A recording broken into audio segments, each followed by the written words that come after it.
basta. Ta.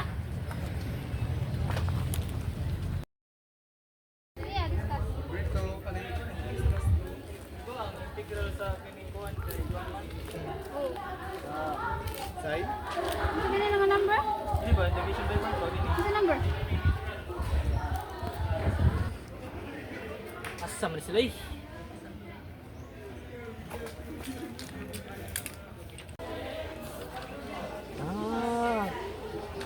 Jack! Hey Jack! Balik diri!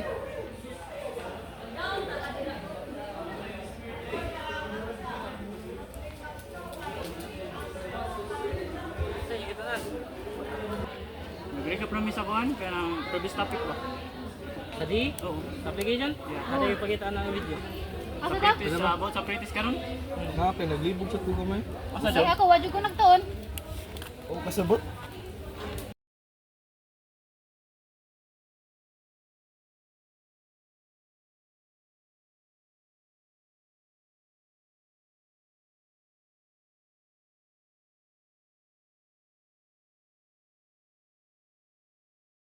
Hi everyone, I'm Daisy and please join me in this journey of discovery where curiosity meets calculations. Newton's second law, application of first order differential equations. So we have the formula of big F plus m multiplied to dv all over dt is equals to m times j. So where F is the resistive force, m is the mass, g is the acceleration due to gravity. And this equation describes how force affects an object's motion over time. So the question is, what is Newton's second law? Newton's second law relates force, mass, and acceleration. It states that the net force acting on an object is equal to its mass times its acceleration. Mathematically, when it comes to physics, we have F this equals formula ma. And when it comes to application of first order differential equations,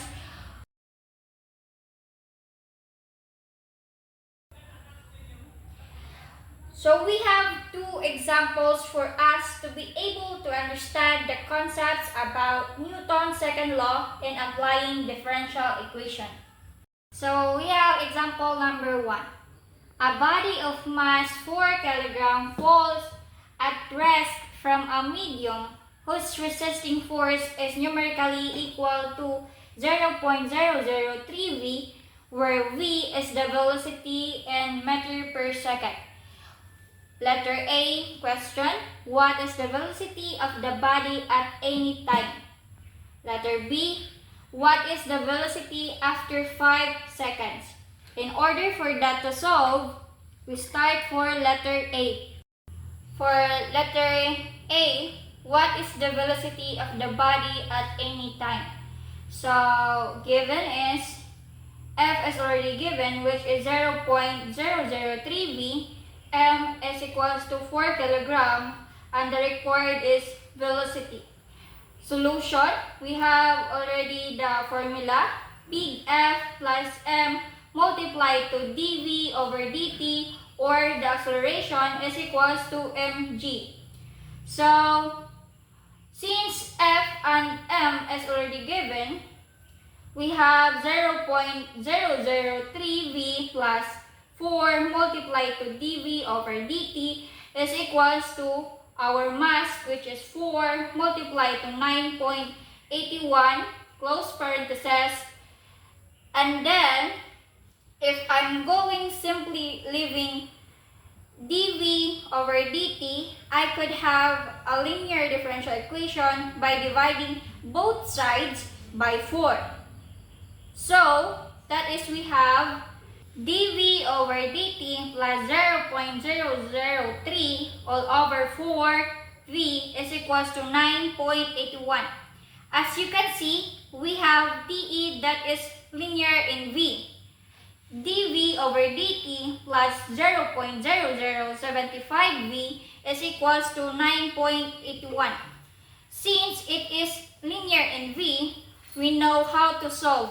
That is, VE raised to integral of 0.0075 dt is equals to integral of 9.81 e raised to power of integral 0.0075 dt multiplied to dt.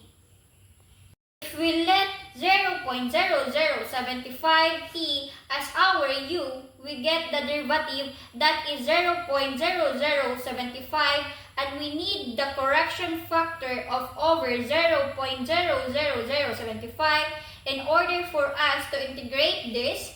VE raised to 0.00075t is equals to 9.81 all over 0.00075 e raised to 0.00075t plus c is equals to VE raised to 0.00075t is equals to 13,080 e raised to 0.00075t plus c. Divide both sides by 1 all over of e raised to 0.00075.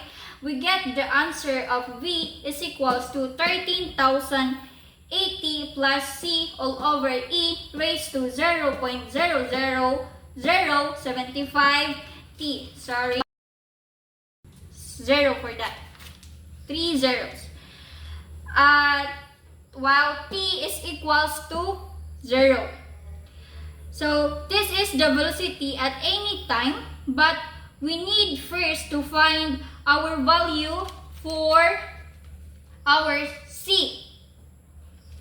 We have initial condition of t is equal to 0, and it says that it starts from rest, so our velocity should be equal to 0, and solving for c is 0.13,080 plus c all over a raised to the power of 0, while e raised to 0 is equals to 1.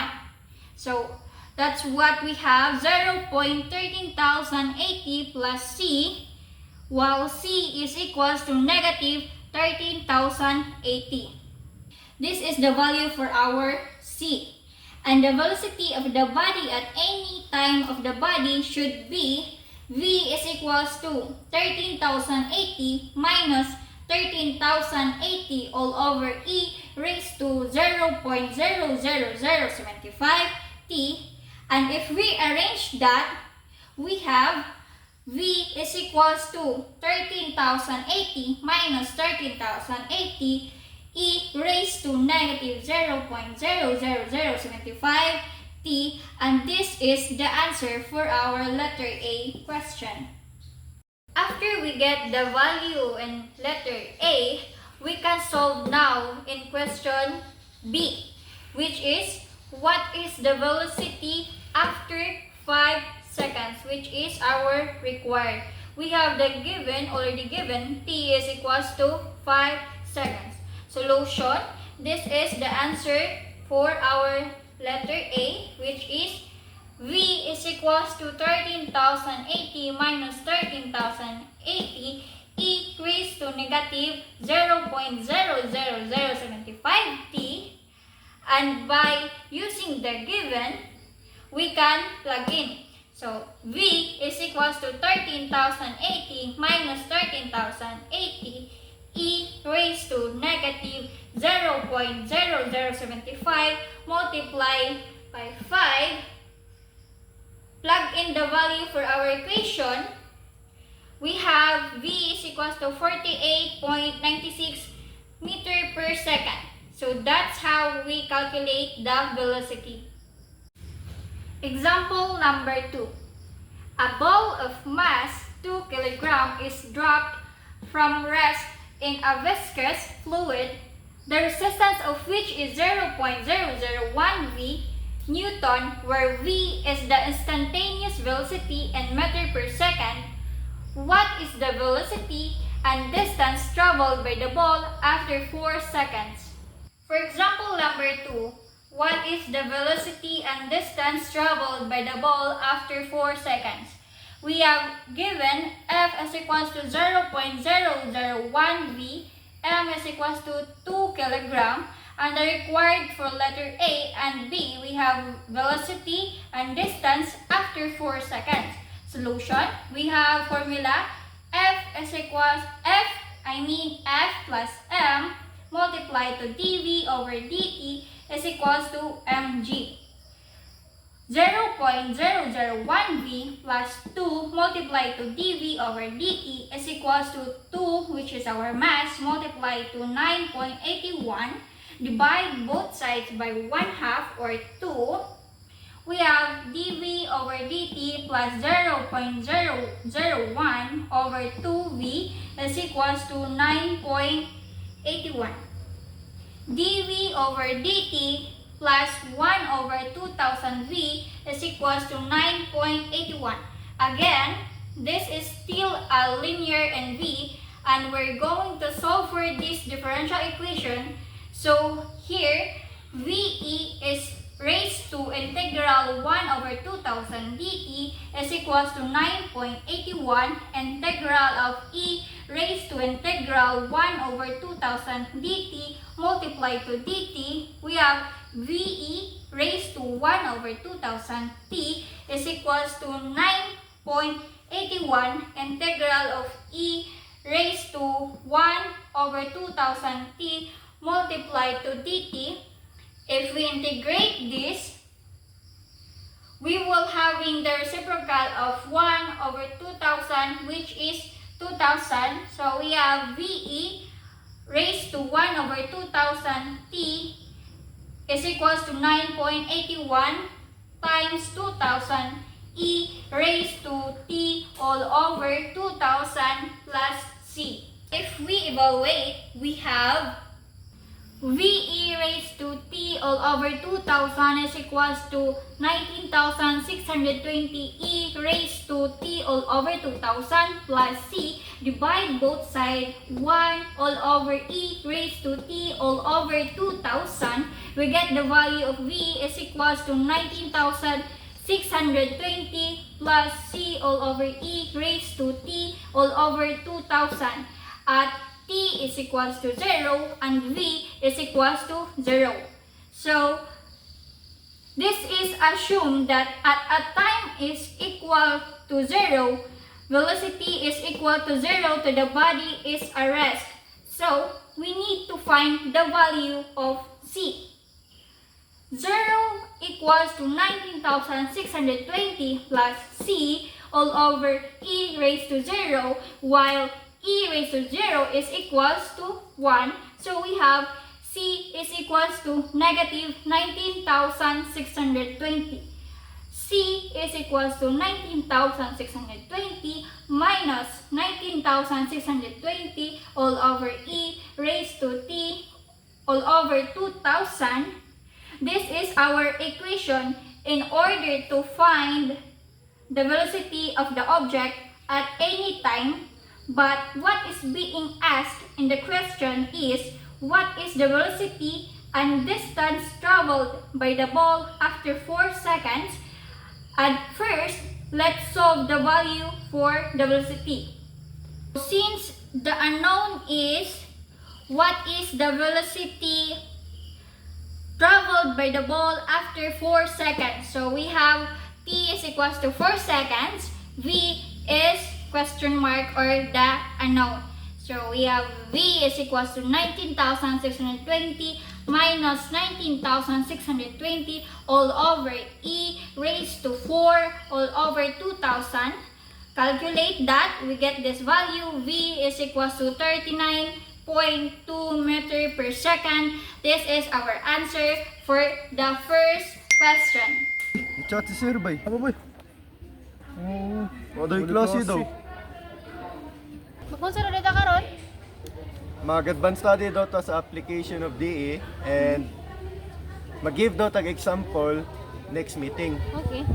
Di ba bay? Nagbay ka ganina? Pwede ba na ito ni mo example sa application of DE bay? No, bitaw bay no? Sakto kay ka bay.